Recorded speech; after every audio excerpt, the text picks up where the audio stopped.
Pessoal, hoje nós vamos falar sobre este livro aqui, Estrada para o Inferno, que é uma coletânea de contos de terror nacional, ou seja, vocês vão ver aqui então vários autores nacionais, lançada aqui no Brasil então pela editora Argonautas, que vocês estão vendo o símbolozinho dela aqui no cantinho, Argonautas.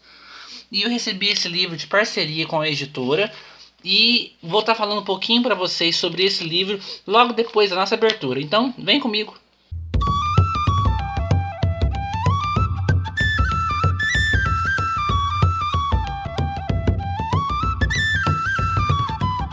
Então, pessoal, antes de eu começar a falar sobre Estrada para o Inferno, primeiro eu vou lembrar vocês duas coisinhas. Sigam o canal lá no Instagram. O Instagram vai estar aqui embaixo na caixa de informações. É só você clicar em mostrar mais, que você vai ver o link do Instagram. E siga eu lá, porque sempre vou estar colocando fotos de livros que eu estou lendo no momento, livros que eu recebi, várias e várias fotos com antecipação. Sempre vai estar aparecendo lá no Instagram primeiro. E curtam também a página do Ler Vicia lá no Facebook, que é o mesmo esquema também. Tudo que eu vou colocar que chegar de novo vai estar aparecendo lá na página do Facebook, tá certo? Então vamos lá, vamos falar sobre Estrada para o Inferno. Vocês podem ver, é um livro fino e é uma coletânea de contos de terror. E todos eles têm essa temática de estrada. E pode-se dizer que são estradas assim convencionais, né?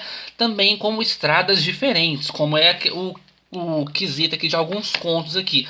Todos os contos têm algum tipo de estrada. Pode ser estrada do mar, pode ser uma estrada, digamos que... Não vou falar porque senão é um baita spoiler, mas todos os contos vão se passar em estradas e vão trazer o terror para a vida dos personagens. Então vamos lá, pessoal. Eu vou mostrar para vocês aqui o índice com os contos que tem.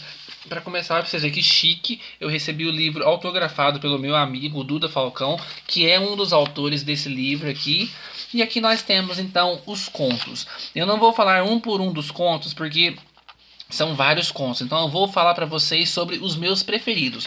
Nós temos aqui o primeiro conto, O Diabo na Estrada, escrito pelo Gustavo Melo. E eu não vou conseguir falar esse sobrenome dele, gente. Xaxter, um nome chique.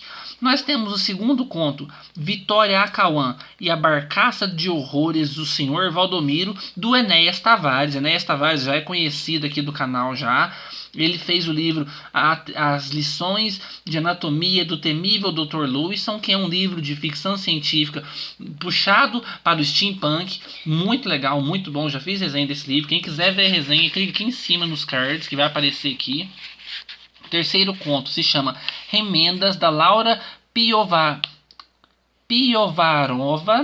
O quarto conto se chama Correndo por Caminhos Invisíveis, da Amanda Leonardi. O quinto conto, O Caminho do Chacal, do José Francisco Botelho. O sexto conto, CV e o Lobo. O sétimo conto, O que a Estrada Uniu, o Homem Não Separa, da Luciana Minuzzi. E o oitavo e último conto, A Igreja da Meia-Noite, do Duda Falcão. Então, pessoal, eu vou falar para vocês aqui um pouquinho sobre os meus contos favoritos dessa edição. E vamos começar na ordem aqui, né? E eu já gostei logo de cara do primeiro conto, O Diabo na Estrada. Gente, essa história é incrível, ela é muito boa. Começa então com um menino, e esse menino ele tá dormindo em sua cama durante a noite e o pai dele entra no quarto dele. E o pai dele é um cara severo, um cara bruto, sabe? E esse pai dele começa a contar a história da vida dele. Começa a contar que ele era conhecido nos seus tempos de juventude como o Diabo da Estrada, porque ele fazia muito mal, ele montava na sua velha moto gigante e saía por aí causando maldades pelas estradas e tudo mais, e que ele se livrou de uma coisa muito bizarra que aconteceu com ele nessa estrada, e que essa coisa vai passar adiante então. E eu paro de contar por aqui porque o conto é curto, mas é muito bom esse conto, gente, é muito gostosa a linguagem que o Gustavo Melo escreve, porque é uma linguagem... Parece mesmo que você está conversando com uma pessoa típica de estrada, sabe? É muito legal, é um conto divertidíssimo. Meu segundo conto favorito é também o segundo do livro, Vitória Acauã e a Barcaça de Horrores do Senhor Valdomiro. E esse conto tem a pegada do Enéas Tavares total aqui. Ou seja, é um conto que vai se passar lá nas épocas do Brasil colonial ainda. E aqui a estrada já é diferente, não é uma estrada convencional. Aqui são os rios, as estradas do rio Amazonas. E nós temos aqui um barco, aqueles barcos gigantescos, que eu esqueci o nome daqueles benditos daqueles barcos, mas aqueles barcos muito grandes que eles eram usados para trazer escravos. Então, aqui o barco ele é usado de maneira diferente, para poder fazer um tipo de circo, um show de horrores no próprio rio mesmo Amazonas. E o dono desse barco, ele vai adquirindo as aberrações, comprando as aberrações das pessoas e vai colocando nesse barco dele, e ele vai parando de vilazinha em vilazinha nesse barco para poder cobrar um pequeno ingresso para mostrar as aberrações para eles. E ele então acaba adquirindo essa vitória a Cauã. E isso é a pior coisa que ele fez na vida dele, porque essa vitória ela é uma aberração diferente de todas as outras e vai trazer horror para a vida dele. O meu próximo conto favorito foi esse daqui, Correndo por Caminhos Invisíveis, da Amanda Leonardi.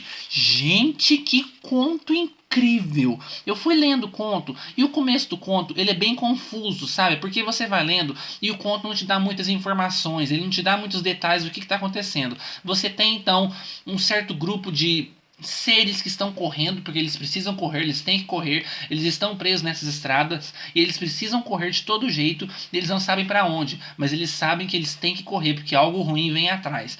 Então eles decidem que eles vão correr para uma certa luz que está apontando mais na frente. Essa luz nunca apareceu antes e eles é a primeira vez que eles veem essa luz. Então todos eles têm que correr para essa luz porque vai ser a libertação de todos eles e eles vão ficar livres daquele mal que está por dentro deles.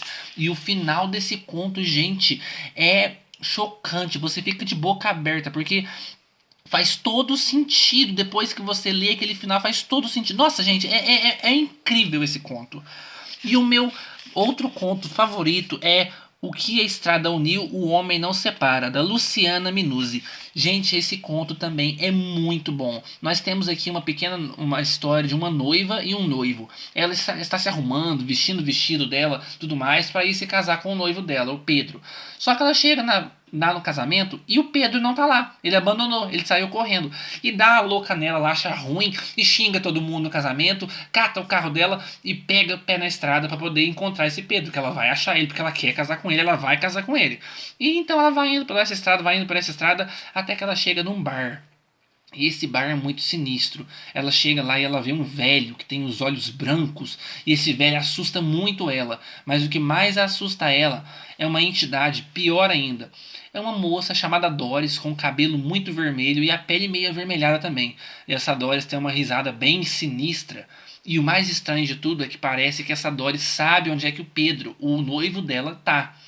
E a história vai indo em frente, eu tenho que parar de contar por aqui, mas é muito boa. É uma das que eu mais gostei, mas a minha favorita disparada do livro todo é essa daqui. A Última História, A Igreja da Meia-Noite, do Duda Falcão.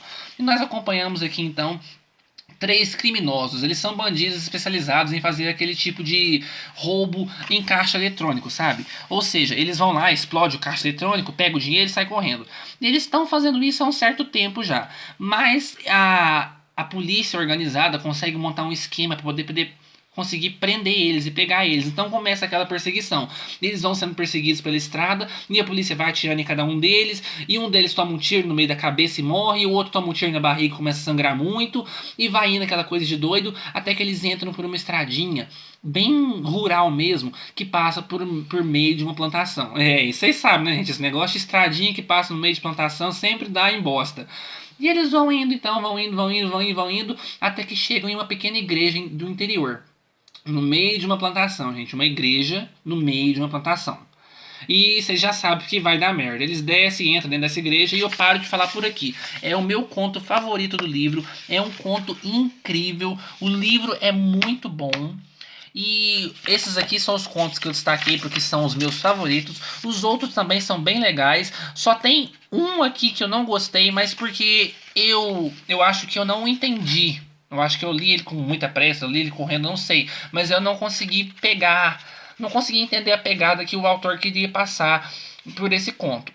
Mas o livro é muito bom, tá entre as melhores coletâneas de contos que eu já li, porque tem, olha, pra vocês verem, eu destaquei vários contos da coletânea. E uma coletânea que tem tantos contos bons assim, merece muito ser lida. Então eu indico demais pra todo mundo. Esse livro ganha 4 corujinhas com certeza e merece muito que todos vocês comprem. Eu vou deixar o link então pra você comprar esse livro aqui embaixo no box de informações. E até o nosso próximo vídeo. Tchau, tchau, pessoal.